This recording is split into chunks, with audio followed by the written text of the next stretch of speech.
O blend O perfeito. blend perfeito. Já que a gente tá falando do hambúrguer, vamos continuar. Bora, vamos lá. Muito se fala de blend de hambúrguer, né? E aí tem a galera que, o meu blend é secreto e tal. Besteira. Blend secreto, tipo, eu não confio muito em blend secreto. O que acontece? O que a gente precisa para ter um bom blend? Um bom blend, a gente precisa ter ali os sabores da gordura ali, e a proporção de carne e tal. Quando a gente estuda a escola americana de hambúrguer, por exemplo, 99% do que é feito lá, 99% talvez seja muito, mas uns 95% é a 100. E aí, beleza, a gente já tem um corte ali, que tem uma massa interessante, uma gordura interessante e tal. E aí o pessoal fica com a coisa do, puta, mas o que mistura nisso? O que faz? Aquele sabor de churrasco, hambúrguer de picanha, mas é de picanha, não é de picanha? A picanha, esse sabor, quando a gente fala assim, o aroma, o sabor de churrasco, automaticamente você vai levar para a pessoa numa memória afetiva que é o cheiro e o sabor da picanha. É a primeira referência que vem. Talvez mais pro sul, a coisa da costela e tal, mas quando a gente fala em sabor de hambúrguer, é esse sabor um pouco mais churrasco, esse sabor um pouco mais forte. E o que acontece na picanha que deixa ela com esse sabor? Tem toda a gama de ácido graxo ali, né, da carne, e dentre os ácidos graxos a gente tem o ácido oleico, que é o responsável por esse aroma e esse sabor característico da picanha. E aí o pessoal fala assim, então tá bom, então você está defendendo a picanha como sabor. A picanha é extremamente saborosa, mas ela é uma carne com vocação para grelha, não vai moer picanha. Se você está comprando um hambúrguer de 200 gramas de picanha e esse hambúrguer está mais barato do que 200 gramas de picanha, tem alguma coisa errada, meu amigo. Não se iluda, não é desse jeito que funciona. Então o que a gente já sabe? A gente já sabe que o A100 é uma massa muito boa para hambúrguer e que esse ácido oleico é o que traz esse sabor que a gente quer, de grelhado, de churrasco. O peito bovino, ele tem o mesmo ácido oleico e em proporções maiores, geralmente. Cara, você falou um bagulho muito louco. Eu não entendo nada dessa parada de ácido, mas o sabor da ponta de peito casqueirada lembra demais da picanha. Agora que você falou, cacete. É isso. Então, no peito bovino, a gente tem isso. O peito bovino também tem uma outra característica, que é uma carne bem rígida, que significa que quando a gente moer essa carne, ela vai se comportar melhor. Óbvio que se você moer 2, 3, 4 vezes, você vai macerar demais ela também. Mas ela tem uma vocação que ela é mais bacana de ser moída. Ela é muito mais rígida, né? É um músculo que suporta muito peso. Então, o meu blend, ele é 50% peito, 50% a 100, a parte de carne. E aí eu uso a porcentagem de gordura de acordo com o que eu vou preparar. Então, por exemplo, quando eu vou fazer na chapa, eu uso 20%. Porque a chapa sela melhor a carne ali, né? Tem uma temperatura controlada, né? Ela é lisa, né? Homogênea, então você consegue selar melhor, você tem uma perda menor de gordura, né? Em grill, aí estou falando de churrasqueira, de broiler, de tudo, a gente tem ali grelha, né? Então você vai ter as barras, o espaço vazado, seja uma grelha moeda, seja qualquer outra grelha.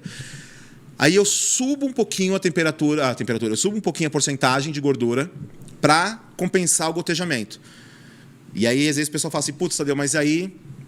Então, o que você está falando é que compensa fazer na chapa, porque na chapa você põe menos gordura, não tem gotejamento, não. O que eu estou falando é que na grelha a gente vai ter gotejamento e eu subo um pouco o nível de gordura. Na grelha eu preciso que tenha esse gotejamento, porque é da onde vem o sabor de churrasco, né? Que fica, mas o sabor de churrasco vem do carvão? Vem não, o sabor de churrasco ele vem dessa gordura que renderiza, pinga, né, evapora e impregna na carne de novo. Né? Então, independente, você vai comer numa charbroil, o pessoal fica, mas os steaks, tal, você vai no Outback comer steak, por exemplo, ele é feito no gás. O sabor, o pessoal fala assim, mas é algum temperinho. Eles usam SPG, sal, alho, pimenta, não tem nada de demais no tempero. Mas é esse sabor da gordura bem trabalhado. Então, no hambúrguer eu trago isso. Putz, mas pode ser de costela? Pode. O que você quer da costela? Aí, assim, quando você entende a base do que precisa ter para esse hambúrguer funcionar, o resto é detalhe. Então tem gente que fala assim, putz, eu faço isso, eu faço assim, peito e coloco um pouco de fraldinha. Pô, funciona demais também. Eu faço com capa de filé, eu faço com costela. Né? Costela, ela tem uma gordura bem interessante, funciona super bem. Por exemplo, a costela ela tem uma característica no hambúrguer que a gente precisa pensar bem. A costela, assim que esfria o hambúrguer, assim que ele começa a esfriar, ele fica com um sabor, com um cheiro um pouco mais forte, um sabor rançoso um pouco mais rápido. A gente, no Brasil, quando a gente fala de sabor rançoso, a gente fica, ranço, parece uma coisa... Não é o sabor da gordura que começou a esfriar. O hambúrguer está tão bom quanto, está com a mesma qualidade de que ele estava 10 minutos atrás, só que tem essa característica. Então, por exemplo, quando eu vou fazer preparos pensando em delivery, eu evito costela.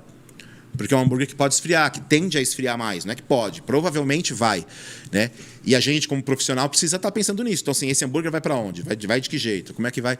Então, assim, meu blend, que é o blend que eu faço nos cursos, aí tem gente que acredita, tem gente que não acredita, entendeu? Vai lá no Firebox que eu mostro. Meu blend ele é 50% peito, 50% a 100%. E a porcentagem de gordura, eu brinco com ela de acordo com o que eu vou trabalhar. Né? Então, é um blend que funciona. Né? Cada hambúrguer acaba tendo uma assinatura diferente, tem gente que usa outros cortes, mas eu vou no exatamente isso, assim, porque assim, eu já fiz muito teste, tanto para consultoria, quanto para aula, quanto para uma série de coisas, muito teste.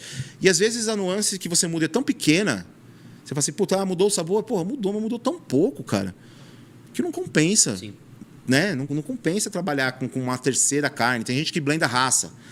Porque tem o sabor do Nelore, que gosto mais, é um pouco mais forte, mas aí tem a gordura do Angus. Cara, eu sinceramente, eu sou um pouco mais raiz nesse sentido, eu vou no fácil. Eu assei peito e já. A gente já comentou outras vezes. Legal, às vezes você faz um blend, igual você falou, mistura raça, dá aquela viajada, você até consegue sentir a diferença no sabor. Mas será que o cara que vai sentar na hamburgueria e vai pedir, será que ele vai sentir esse sabor? Será que ele tem esse conhecimento para sentir esse paladar? Dificilmente. Não tem, cara. Dificilmente, cara. Não eu acho que nem o cara que é expert. Mano. Você que já comeu cara, não sei quantos mil hambúrguer. É difícil, né, cara? É difícil, cara. Porque tem uma série de outros sabores envolvidos. Se me entregar, talvez, só o hambúrguer, talvez só com sal, porque depende muito do jeito que tem pé. Só o hambúrguer, só pode ser que você fale, né? Porque o acém tem um sabor mais característico, a costela. Então pode ser que aí eu acerte alguns chutes aí. Mas no meio do hambúrguer, cheio de coisa, é muito mais difícil. E aí uma vez eu estava com o alemão indo da aula e eu estava falando de blend, eu estava escrevendo a parte de blend, eu acho, de um curso. E aí o alemão pegou e falou assim, você sabe que isso aí nada é a mesma coisa, né?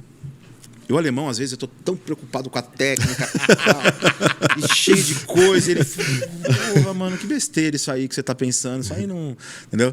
E aí ele fica, seus amigos, porque ele tira sarro dos instrutores todos, né? Ele fala assim, você viu falando, vocês são tudo famosos, né? Vocês são famosos pra caralho. Tirando sarro da gente. Aí ele pegou e fez, Tadeu, a galera que come não sabe o que é. Só tem que ser bom. Agora, assim, tá preocupado com... Cara, faz um hambúrguer bom. Sabe? Não quer usar esse blend, não quer usar essa dica. Se o seu tá bom, mas assim, ele tem que estar bom, assim, ele tem que estar saboroso, ele tem que estar suculento, você tem que comer o hambúrguer dos concorrentes e achar que o seu é realmente melhor. Não adianta falar assim, o meu é bom, o meu que eu faço com tal coisa. Não, experimenta tudo e fala assim, putz, o meu tá precisando chegar mais. O que tem nesse outro que no meu não tem? Tal. Seja honesto com o seu produto para você conseguir desenvolver isso. Mas a pessoa que tá ali comendo, cara, ela só quer comer um hambúrguer bom de verdade. Entendeu? Então, eu, por exemplo, quando eu escrevo cardápio, quando eu faço alguma coisa, eu parei com essa coisa de blend de não sei o quê, com não sei o quê. Porque o cliente não tá nem aí pra isso, cara. Se você colocar picanha, vende. É isso que eu tava pensando agora. Se você colocar picanha, beleza. Costela, tem muita gente que gosta. Então, se você tem uma hamburgueria mais pro sul, um pessoal que curte churrasco, talvez pelo carimbo. Mas, cara, não. Outra coisa, pros hambúrgueres, para de chamar o hambúrguer de blend. O blend é a mistura de carne, o blend é a técnica. Né? Então o hamburguero faz o blend para fazer o hambúrguer. Você pega um cardápio do cara, tá assim, hambúrguer tal, blend, o cliente não sabe o que é blend não, cara. Facilita. Em vez de escrever blend, coloca um delicioso hambúrguer e continua a sua frase. Vende seu peixe. Claro que você escreve blend não leva ninguém para lugar nenhum, para quem não sabe o que é. Blend é um termo técnico. Né? Blend é um termo técnico, então tem... Mas eu entendo que, assim... às vezes a palavra difícil deixa o cara com cara de especialista. E aí eu não estou falando do hambúrguer, estou falando da gente, estou falando do instrutor. Eu já vi instrutor da aula que você fala, cara, eu não sei metade das palavras que você usou. Que é Maillard e não sei o que, isso, e blend e tal. Você fala assim, tá muito difícil, cara. O falar difícil engana, né? O falar difícil... E eu, durante muito tempo, eu falei difícil. Não por isso, mas eu falei difícil porque eu estudava a reação de Maillard. Então, a hora que a gente faz isso... Por exemplo, eu acabei de falar aqui que sela por igual e faz a crosta. É crosta. pro cliente, o que é maiar, o que é... Então, às vezes, você se coloca num nível de... Você tem toda essa informação, né? Você realmente sabe tudo isso, mas o outro não consegue absorver porque ele precisa primeiro aprender os nomes para depois entender o que significa, né? Então, é um equilíbrio, assim, sabe? Então, assim, tem coisa que não tem como. Por exemplo, quando eu vou falar de ácido oleico, eu preciso falar o nome do ácido, porque eu preciso explicar Sim. o que é. Porque senão fala assim, tem uma coisinha na gordura da picanha que também tem essa Tem um coisinha. treco, tem um treco lá. Mas o que tem, né? Então, a gente consegue explicar. E o melhor exemplo é o que aconteceu com ele. Eu falei assim, putz, eu nunca pensei nisso, não entendo nada disso aí que você está falando de ácido, mas realmente o sabor da ponta do peito grelhado lembra mesmo. E lembra por conta que é o mesmo ácido, e se é o mesmo ácido, tá num outro lugar do boi, com um preço mais barato, por enquanto, né? Porque o barbecue tá fazendo a carne equiparar os preços aí. Mas é isso. O meu blend ele é assim, peito e só. E eu dificilmente mudo. Às vezes eu falo assim, vou fazer um festival, vou fazer um outro. Aí eu falo assim, não, vamos nesse, né? Que tá bom, tá fácil. Né? Nesse ponto, eu sou um pouco mais conservador, assim. Não mexo muito.